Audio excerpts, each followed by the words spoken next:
এবার মার্কিন president Donald Trump ইরানের সর্বোচ্চ নেতা আয়াতুল্লাহ আলী খামেনিকে ভেনেজুয়েলার প্রেসিডেন্ট নিকোলাস মাদুরোর কায়দায় ক্ষমতাচ্যুত করে সরাসরি যুক্তরাষ্ট্রে তুলে আনার ছক কষছে।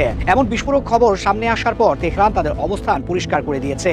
ইরান বলছে তাদের আঙুল এখন ট্রিগারে। এই ধরনের কোনো পাগলামি করার চেষ্টা করলে আমেরিকাকে জ্যান্ত কবর দিবে তেহরান। ট্রাম্প প্রশাসনের এই আগ্রাসী মনোভাবের বিপরীতে ইরান এবার আর কোনো কূটনৈতিক ভাষায় কথা বলছে না, বরং তাদের ভাষা এখন পুরোটাই বারুদ আর মিসাইলের। ইরানের সর্বোচ্চ ধর্মীয় নেতা আয়াতুল্লাহ আলী খামেনিকে লক্ষ্য করে যুক্তরাষ্ট্রের এই গোপন পরিকল্পনার খবরটি প্রকাশ করেছে প্রভাবশালী মার্কিন সংবাদ মাধ্যম নিউ ইয়র্ক টাইমস। তাদের সাম্প্রতিক এক প্রতিবেদনে দাবি করা হয়েছে ডোনাল্ড ট্রাম্প প্রশাসন ইরানের ভেতরে সরাসরি কমান্ডো স্টাইলে সেনা অভিযান চালানোর মতো অত্যন্ত ঝুঁকিপূর্ণ সামরিক বিকল্পগুলো খতিয়ে দেখছে। এই পরিকল্পনার মূল নকশা করা হয়েছে 2026 সালের জানুয়ারির শুরুতে ভেনেজুয়েলার পরিচালিত বিশেষ অভিযানের আদলে।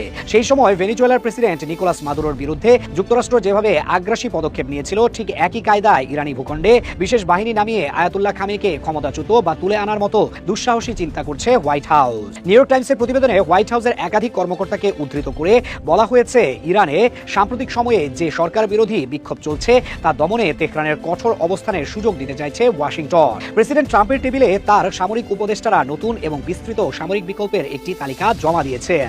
এই তালিকার শীর্ষে রয়েছে খামেনির ক্ষমতাকে দুর্বল করে ইরানের বর্তমান শাসন ব্যবস্থায় ধস নামানো। মার্কিন প্রশাসনের ধারণা, সর্বোচ্চ নেতাকে সরিয়ে দিতে পারলে বা তার নিয়ন্ত্রণ খর্ব করতে পারলে ইরানের ইসলামী বিপ্লবের মূলে আঘাত করা সম্ভব হবে। তবে এই পরিকল্পনা বাস্তবায়নের জন্য তারা কেবল কূটনীতির উপর নির্ভর করছে না, বরং সরাসরি সামরিক আগ্রাসনের পথ বেছে নেওয়ার ইঙ্গিত দিচ্ছে। আমেরিকার এমন আগ্রাসী মনোভাবের বিপরীতে ইরান যে নীরব দর্শক হয়ে বসে নেই তা দেশটির সেনাবাহিনীর সাম্প্রতিক হুঁশিয়ারি থেকেই স্পষ্ট। শুক্রবার 30 জানুয়ারি ইরানের রাষ্ট্রীয় টেলিভিশনে দেওয়া এক ভাষণে সেনাবাহিনীর মুখপাত্র ব্রিগেডিয়ার জেনারেল মোহাম্মদ আকরাম মিনিয়া ওয়াশিংটনকে চূড়ান্ত সতর্কবার্তা দিয়েছেন। তিনি স্পষ্টভাবে বলেছেন, যুক্তরাষ্ট্র যদি ইরানে কোনো ধরনের হামলার দুঃসাহস দেখায় তবে তার পরিণতি হবে কল্পনাতীত। জেনারেল আকরাম মিনিয়া ঘোষণা দিয়েছেন, হামলা হওয়া মাত্রই মধ্যপ্রাচ্যের বিভিন্ন দেশে অবস্থিত মার্কিন সামরিক ঘাঁটি এবং এই অঞ্চলে অবস্থানরত যুক্তরাষ্ট্রের বিশাল বিমানবাহী রণতরীগুলোতে পাল্টা আঘাত হানা হবে। ইরানি সেনাবাহিনীর এই মুখপাত্র পেন্টাগনের দুর্বল জায়গাগুলোতেও ধরিয়ে দিয়েছেন। তিনি উল্লেখ করেছেন, উপসাগরীয় অঞ্চলে মার্কিন বিমানবাহী রণতরীগুলো বর্তমানে গুরুতর দুর্বলতায় রয়েছে। এই বিশাল যুদ্ধজাহাজগুলো এবং মধ্যপ্রাচ্য জুড়ে ছড়িয়ে থাকা মার্কিন ঘাঁটিগুলো ইরানের ব্যালিস্টিক ও ক্রুজ ক্ষেপণাস্ত্রের সরাসরি নাগালের মধ্যে রয়েছে। তেহরান এটা নিশ্চিত করেছে তাদের ক্ষেপণাস্ত্রগুলো এখন এতটাই নিখুঁত যে সাগরে ভাসমান বা স্থলে অবস্থিত যে কোনো মার্কিন স্থাপনা নিমিষেই ধ্বংসস্তূপে পরিণত হতে পারে। আমেরিকার জন্য আতঙ্কের বিষয় হলো, ইরান তাদের আকাশসীমা এবং জলসীমার প্রতিটি ইঞ্চি কড়া নজরদারিতে রেখেছে, ফলে সারপ্রাইজ অ্যাটাক বা আকস্মিক হামলা চালানোর কোনো সুযোগ যুক্তরাষ্ট্রের হাতে নেই। প্রেসিডেন্ট ট্রাম্প অবশ্য এই উত্তেজনার আগুনে ঘি ঢেলে চলেছেন। তিনি নিজস্ব সামাজিক যোগাযোগ মাধ্যম ট্রুথ সোশ্যালে দেওয়া এক পোস্টে সরাসরি হুমকি দিয়ে বলেছেন, ইরানের দিকে একটি বিশাল নতুন যুদ্ধজাহাজের বহর এগিয়ে যাচ্ছে। ট্রাম্প তার পোস্টে লিখেছেন, এই বহরটি দুর্দান্ত শক্তি, উৎসাহ এবং উদ্দেশ্য নিয়ে বেশ দ্রুত গতিতে ইরানের দিকে অগ্রসর হচ্ছে। তিনি এই বহরটিকে ভেনেজুয়েলা অভিযানের সঙ্গে তুলনা করেছেন। ট্রাম্পের দাবি অনুযায়ী এর আগে ভেনেজুয়েলায় অপারেশন অ্যাবসলিউট রিজলভ এর সময় যে বাহিনী পাঠানো হয়েছিল, বর্তমানের বহরটি তার চেয়েও অনেক বড় এবং শক্তিশালী। বিশাল রণতরী ইউএসএস আব্রাহাম লিঙ্কন এবং নেতৃত্বে থাকা এই নৌবহরটি প্রয়োজনে অত্যন্ত দ্রুত এবং ভয়াবহ হামলা চালানোর সক্ষমতা রাখে। ট্রাম্প প্রশাসন একদিকে যেমন সামরিক শক্তি প্রদর্শনের মাধ্যমে ভয় দেখানোর চেষ্টা করছে, অন্যদিকে তারা ইরানকে নতুন একটি পারমাণবিক চুক্তিতে বাধ্য করার কৌশলও অবলম্বন করেছে। ট্রাম্প তার বক্তব্যে সাফ জানিয়ে দিয়েছেন, তেহরানকে শীঘ্রই যুক্তরাষ্ট্রের শর্ত মেনে একটি পারমাণবিক চুক্তি করতে হবে। যদি তারা এতে রাজি না হয় তবে গত বছরের জুনে ইরানের পারমাণবিক স্থাপনায় যে সীমিত আকারের হামলা হয়েছিল, এবার তার চেয়েও ভয়াবহ হামলা চালাবে যুক্তরাষ্ট্র।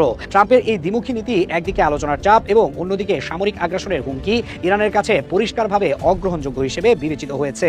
ইরানি জেনারেল মোহাম্মদ আকরাম মিনিয়া আমেরিকার গত বছরের ব্যর্থতার কথা স্মরণ করিয়ে দিয়ে বলেছেন, আমেরিকানরা যদি আগের মতো কোনো ভুল করে তবে এবার পরিস্থিতি ট্রাম্পের কল্পনার মতো হবে না। গত বছরের জুনে ইসরায়েলের সঙ্গে যুদ্ধের সময় ইরানে যুক্তরাষ্ট্রের হামলার উদাহরণ টেনে তিনি বলেন, ট্রাম্প হয়তো ভাবছেন তিনি আকস্মিক হামলা চালাবেন এবং 2 ঘন্টা পর টুইট করবেন যে অভিযান শেষ হয়েছে, কিন্তু বাস্তবতা হবে সম্পূর্ণ ভিন্ন। জেনারেল আকরাম মিনিয়া জোর দিয়ে বলেছেন, আমাদের প্রতিক্রিয়া হবে চূড়ান্ত এবং তাৎক্ষণিক। অর্থাৎ এবার আর কোনো সতর্কবার্তা বা ছোটখাটো জবাব নয়, বরং আমেরিকার যে কোনো পদক্ষেপের জবাবে ইরান সর্বশক্তি দিয়ে আঘাত হানবে, যা যুদ্ধক্ষেত্র থেকে ট্রাম্পের টুইটার বা ট্রুথ সোশ্যাল পর্যন্ত সবকিছু স্তব্ধ করে দেবে।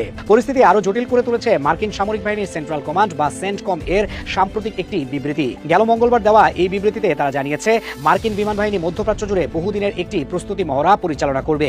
এই মহড়ার উদ্দেশ্য হল মার্কিন সেন্ট্রাল কমান্ড এলাকা জুড়ে যুদ্ধ বিমান মোতায়েন করা, শত্রু বিমান বাহিনীকে ছত্রভঙ্গ করা এবং যুদ্ধ পরিস্থিতিতে নিজেদের টিকে থাকার ক্ষমতা পরীক্ষা করা। বেশ কিছুদিন ধরে চলবে এই মহড়া। ইরানের দোরগোড়ায় এসে আমেরিকার এই মহড়া প্রমাণ করে তারা বড় কোনো সংঘাতের জন্য মাঠ প্রস্তুত করছে। ইতোমধ্যেই ইরানের জলসীমার আরো কাছে পৌঁছে গেছে মার্কিন বিমানবাহী রণতরী ইউএসএস আব্রাহাম লিঙ্কন এবং এর সহযোগী বেশ কিছু ডেস্ট্রয়ার জাহাজ। নিউ ইয়র্ক টাইমসের প্রতিবেদনে আরো উল্লেখ করা হয়েছে, ট্রাম্প প্রশাসন ইরানের পারমাণবিক এবং ক্ষেপণাস্ত্র স্থাপনাগুলোর ব্যাপক ক্ষয়ক্ষতি ক্ষয়ক্ষতি করার পরিকল্পনা করছে।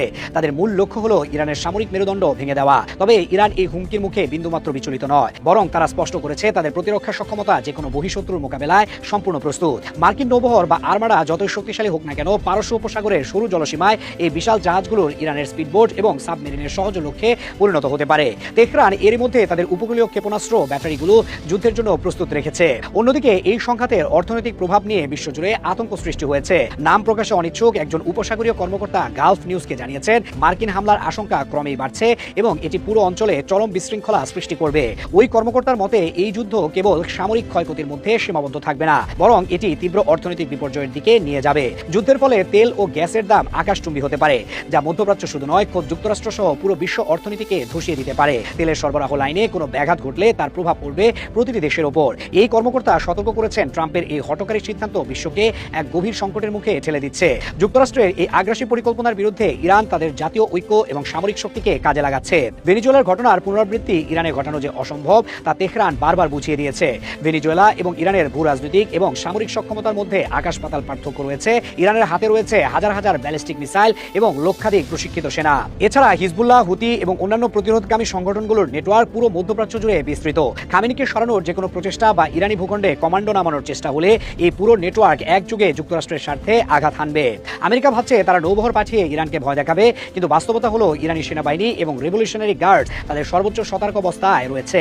ট্রাম্পের ভেনিজুয়েলা স্টাইল অপারেশনের স্বপ্ন ইরানি প্রতিরোধের মুখে দুঃস্বপ্নে পরিণত হতে পারে। নিউ ইয়র্ক টাইমসের সেই রিপোর্ট অনুযায়ী ট্রাম্পের কাছে যে অপশনগুলো দেওয়া হয়েছে তার মধ্যে খামেনিকে টার্গেট করাটা সবচেয়ে ঝুঁকিপূর্ণ, কারণ এটি ইরানের রেড লাইন। এই লাইন অতিক্রম করার অর্থ হলো সরাসরি সর্বাত্মক যুদ্ধ ঘোষণা করা, যার শেষ কোথায় কেউ জানে না। সব মিলিয়ে পরিস্থিতি এমন বারুদের স্তূপের মতো। একদিকে যুক্তরাষ্ট্রের বিশাল নৌবহর এবং কমান্ডো অভিযানের ছক, অন্যদিকে ইরানের আঙুল ট্রিগারে এবং মিসাইল তাক করা মার্কিন ঘাঁটির দিকে। ট্রাম্প চাইছেন শক্তি প্রয়োগ করে ইরানকে নতজানু করতে, আর ইরান শপথ নিয়েছে তাদের সার্বভৌমত্বের উপর আঘাত আসলে আমেরিকাকে এই অঞ্চলের মাটিতে কবর রচনা করবে। ওয়াশিংটনের ভুল সিদ্ধান্তের কারণে মধ্যপ্রাচ্য এখন এক ধ্বংসাত্মক যুদ্ধের দ্বার প্রান্তে। যুদ্ধটা ইরানের সাথে, কিন্তু অঘোষিতভাবে চীন যেন আমেরিকার প্রতিটি পদক্ষেপের দিকে নজর রাখছে। পরোক্ষভাবে বলা চলে যুদ্ধটা আসলে বেইজিং এর সাথে। চীনও সেটি বুঝেই ঝাঁপ দিয়েছে ইরানের সাথে। ইরানকে এমনভাবে সাহায্য করছে যাতে সাপও না মরে, লাঠিও না ভাঙে। চীনের প্রযুক্তির সাথে তাল মেলাতে গিয়ে হিমশিম খাচ্ছে স্বয়ং আমেরিকা। সেখানে বেইজিং এর অত্যাধুনিক সামরিক প্রতিরক্ষা ব্যবস্থা পৌঁছে গেল ইরানের হাতে। চীন ইরানকে এমন এক অ্যান্টি স্টেলথ রাডার দিয়ে সজ্জিত করেছে যা F-35 এবং B-2 বোম্বারও ট্র্যাক করে ফেলতে সক্ষম। এই রাডারের নাম YLC-HB। এর শনাক্তকরণ সীমা বাড়তে পারে 700 কিলোমিটার পর্যন্ত, যা মধ্যপ্রাচ্য জুড়ে আমেরিকান F-35, লাইটনিং 2 এবং B-2 স্পিরিট বোম্বারের গতিবিধিকে সরাসরি চ্যালেঞ্জ করার মতো ক্ষমতা রাখে। ইরানের চীনের YLC-HB কৌশলগত ত্রিমাত্রিক রাডার স্থানান্তরের খবরে নড়ে চড়ে বসেছে পশ্চিমা বিশ্ব। এটি যে বেইজিং এর সাথে ইরানের সামরিক প্রযুক্তিগত সহায়তার একটি বড় মাইলফলক সেটি স্পষ্ট। এ নিয়ে প্রতিরক্ষা বিশেষজ্ঞরা বলছেন যে এটি বিশ্বের কয়েকটি রাডারের মধ্যে দীর্ঘ পরিসরে পশ্চিমা পঞ্চম প্রজন্মের বিমানকে ক্রমাগত শনাক্ত এবং ট্র্যাক করতে সক্ষম। এই রাডার 700 কিলোমিটার পর্যন্ত লক্ষ্যবস্তু শনাক্ত করতে সক্ষম। এর মাধ্যমে ইরান এখন যে কোনো সময়ে হামলার সিগন্যাল পেয়ে যাবে এবং নিজেদের প্রতিরক্ষা ব্যবস্থাকে সতর্ক করতে পারবে। ইরান ইসরায়েল 12 দিনের যুদ্ধের পর মূলত এই রাডার ব্যবস্থা স্থানান্তর করে চীন। সেই সময় ইরান বিশ্বজুড়ে এমন কূটনৈতিক যোগাযোগ তৈরি করে যে বন্ধু দেশগুলো তখন থেকেই ইরানকে বাঁচাতে নিজেদের শক্তিশালী প্রযুক্তি স্থানান্তর করতে শুরু করে তেহরানে। চীনের Nanjing research institute of electronics technology তৈরি করেছে এই উন্নত প্রযুক্তির রাডার। বিশেষভাবে লো ফ্রিকোয়েন্সি নজরদারির মাধ্যমে স্টেলথ বিমান এবং ব্যালিস্টিক মিসাইল হুমকি মোকাবেলা করতে এটি তৈরি হয়েছে, যা F-35, লাইটনিং 2 এবং B-2 স্পিরিটের মতো বোম্বারকেও লক্ষ্যবস্তু করতে পারে। এটি দীর্ঘ পাল্লার নজরদারি রাডার। লক্ষ্যবস্তু শনাক্তের পর এই রাডারগুলো ইরানের সমন্বিত বিমান প্রতিরক্ষা নেটওয়ার্ককে ট্র্যাকিং ডেটা পাঠাতে পারবে। এর ফলে বাভার 372 এবং S-300 মতো আকাশ প্রতিরক্ষা ব্যবস্থাগুলোকেও সক্রিয় করে তুলতে পারবে। উন্নত মানের চীনা রাডার স্থানান্তর মূলত 2021 সালের 25 বছরের জন্য স্বাক্ষরিত কৌশলগত অংশীদারিত্ব চুক্তির অধীনে হয়েছে বলে মনে করছেন বহু বিশ্লেষক। এই চুক্তিতে আছে সামরিক প্রযুক্তি বিনিময়, যৌথ মহড়া এবং নিরাপত্তার জন্য জ্বালানি ব্যবস্থা বিনিময়। জোহরা চৌধুরী সেতু, 71। এবার ইউরোপকে সরাসরি যুদ্ধের হুঁশিয়ারি দিলেন রুশ প্রেসিডেন্ট ভ্লাদিমির পুতিন। এতদিন ইউরোপ আমেরিকা মিলে তেমন কিছুই করতে পারেনি রাশিয়ার, উল্টো ক্ষত বিক্ষত হয়েছে তাদের সমর্থনপুষ্ট ইউক্রেন।